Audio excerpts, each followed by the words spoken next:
the trick with Gauss's law is not any complexity in any conceptual complexity. It's just how the heck do we apply this to one situation or another. So I'm going to go ahead and do an example problem that is not, I did not assign to you. Shoot, I can't remember the number. I think it's 48. I think it's number 48. So what I'm going to do is this problem. And that is, I'm going to say we have a cylinder which is very long, and it has a charge density. Okay, it has a charge density rho equals, sorry, let me start this over here.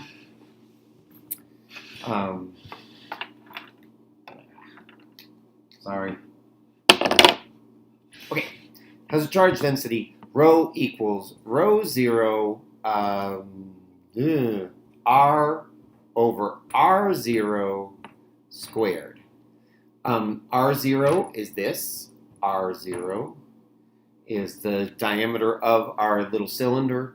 And let's see, and this is a non-conducting cylinder, which means that which means we can have a charge density that varies throughout. So that's just to be consistent. Okay,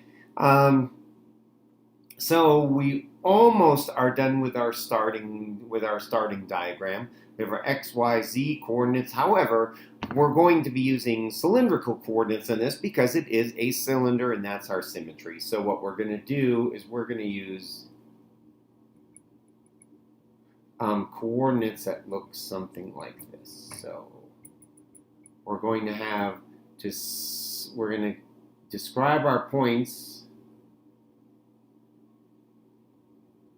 Describe our points by 3 coordinates, and they are r, which is just the distance from the radius, or the axis, excuse me, which is there. We're going to use z, which is just the height along the z-axis. And then we're going to use phi, which is this angle from the x-axis onto here. And then the question just is, what are going to be our surface and our volume elements of this? Well, let's go ahead and do that in a little bit more detail. I'm going to try to do this really fast, and because I think you guys have seen it before, and if you haven't, I think you can work it out on your own, but I still want to do it. So if we are looking at the side of this cylinder, if I'm looking at here and I want to know, hey, what's a little surface element from this right here? What do I need to know? I need to know, here's my axis.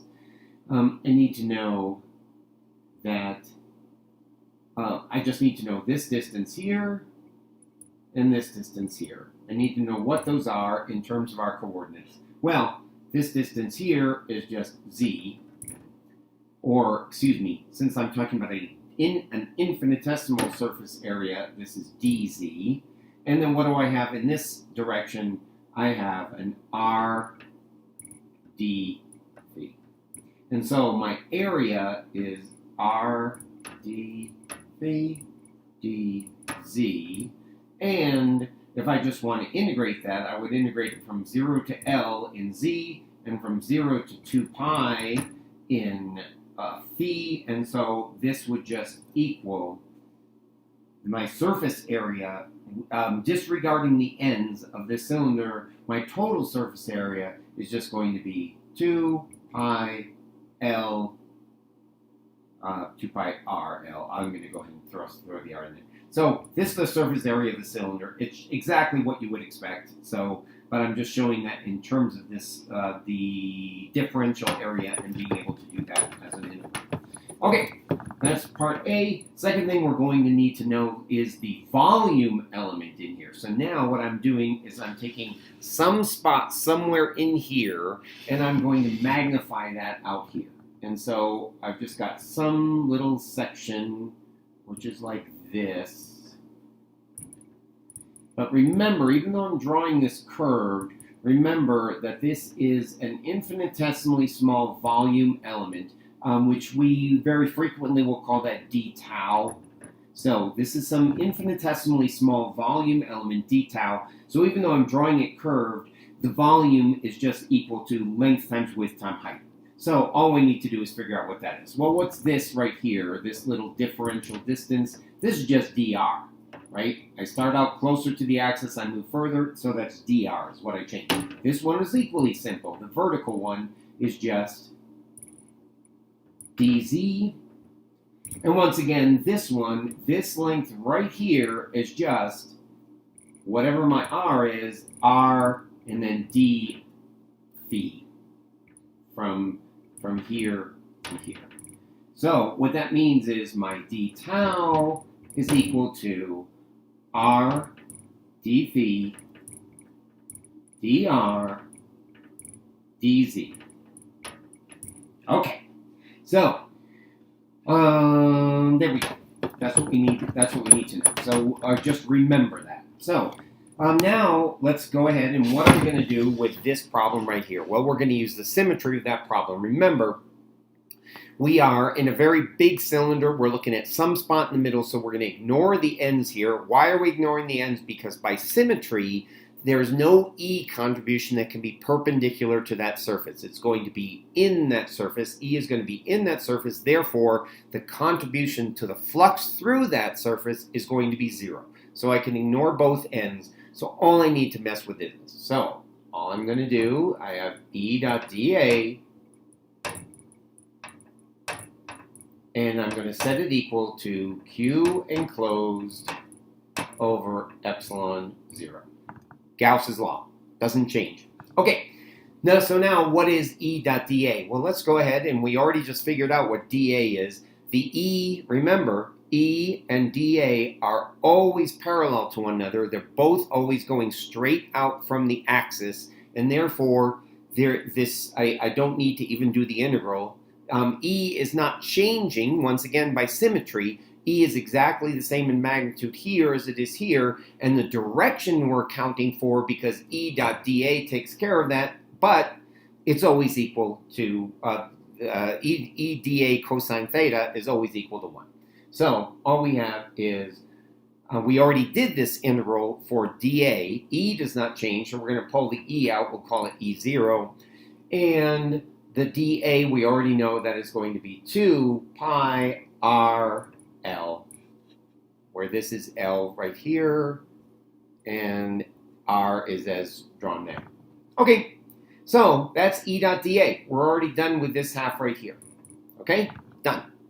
Now, the only thing that's left to do is calculate this Q enclosed. So, what is the Q? Let's see, let's go ahead and do this. What's the Q enclosed? Well, the Q enclosed is going to be whatever the volume charge is, so rho of, I'll go ahead and write it like this, rho of r, times d tau, that volume integral, and we're going to integrate that over the volume. Well, what is the volume integral? It really comes down to what the limits are of integration. So, what are we going to do with phi? We're going to start at 0, we're going to go all the way around this cylinder, so that's 0 to 2 pi. What are we going to do in z? In z, we're going to go all the way from minus L over 2 to L over 2, but since we don't care about that, let's just go ahead and call it 0 to L, just to make our lives easier. So 0 to L, and that's it's completely immaterial for this problem where we shift that. And then what's left? What's left is our R, and R is just, we're going to go from 0 to whatever this value R is, wherever we happen to be. So 0 to R. D tau we already have. So now I'm just going to substitute these two things in. So rho of R we've already been given is rho 0, which I'm going to pull out of the integral. R0 squared, which is the overall radius of this cylinder. So I'm going to pull that out as well, because that does not change. And I'm going to now have this, I have an R squared in here. Now I have all the terms of rho. So now all I need to do is put my d tau in there. D tau, we already figured out what that is. That is r d phi dr dz. All right. And we know what these limits are. These limits are from 0 to 2 pi to L to R. All right. I got that backwards. To R to L, just to make the order consistent, but you guys get the idea. So, I'm running off the screen. So, I'm going to go ahead and write it here, and then I'll move this up, and then we'll recopy it later. So, we're just going to have an r cubed here. The integral of r cubed is, let's see, I'm going to copy these things. Rho 0 over r0 squared, we have from our what's in front. Our r cubed gives us a 1/4 r, and we are going to go to this value that we're calling r. So it's just 1/4 r to the 4th, and d phi just gives us a 2 pi, and dz gives us an L. Okay, so that's what we end up with for the integral for the enclosed charge. So that gives us Q enclosed. Okay, so now I'm just going to recopy that. I'm going to go ahead and erase our drawing, hoping that you guys can come back and take a look. We will leave that just for a moment because this is what we're going to do.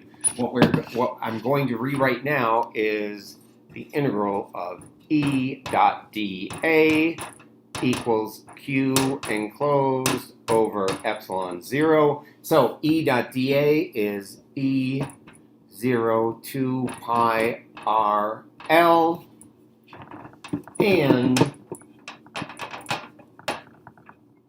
our Q over epsilon 0, well, this is our Q down here. I'm just going to recopy that over. And so all I need to do is put my epsilon 0 in there. I have 1 over epsilon 0. And my Q is just rho 0 over R0 squared.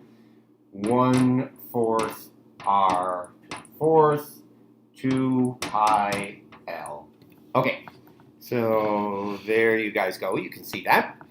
And all I need to do now is cancel some stuff out. The 2 pi, cancels the 2 pi. The L cancels the L.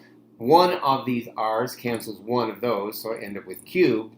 And so I have E equals 1 over 4 epsilon 0, rho 0 over R0 squared, R cubed.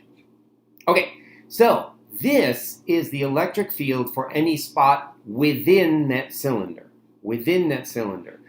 The reason it's within that cylinder is just because of the integration limits we put on that the volume that we integrated to get the total charge. In other words, once we leave the cylinder, there is no contribution to that charge. So the integral that we set up was just the one for inside that. Well, how big can that possibly be? Well, it goes to R0. So all we need to do to modify this for outside the square is we now recognize that, okay, so that was inside the square.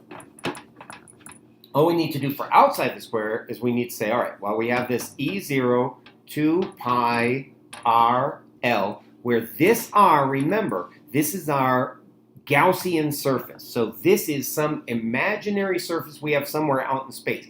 Right now, this imaginary surface we are saying is outside our little canister of charge. So this is not anything to do with the canister. It's to do with the distance that we are away from the canister. Okay, but this was our charge. We were trying to get the Q enclosed. The Q enclosed, to do that integral, this will not go beyond R0. So what we end up with is, okay, 1 over epsilon 0, rho 0, R0 squared. But now we have 1/4 R0 to the 4th times 2 pi L. Okay, I'm going to let you guys go back and prove that to yourselves, but you should be able to do that. All right, so what is that? Now I cancel this with this. I get this is squared. I still have my 2 pi, canceling 2 pi. Still have my L, canceling L. So I now have a new expression for the electric field outside this, which is I'm just going to cancel these and I'll move this up when I'm done rewriting. E0 equals rho 0 over 4 epsilon 0 r 0 squared, and that's it. This is E0 of, oh, I'm sorry, R0 squared over R. This is our E of R. So this is the expression for the electric field as a function of distance outside a cylinder that has a charge density that varies as R over R0 squared. And that's it. Okay? That's just another example of how to use the symmetry of Gauss's law to solve what's really a pretty complicated problem.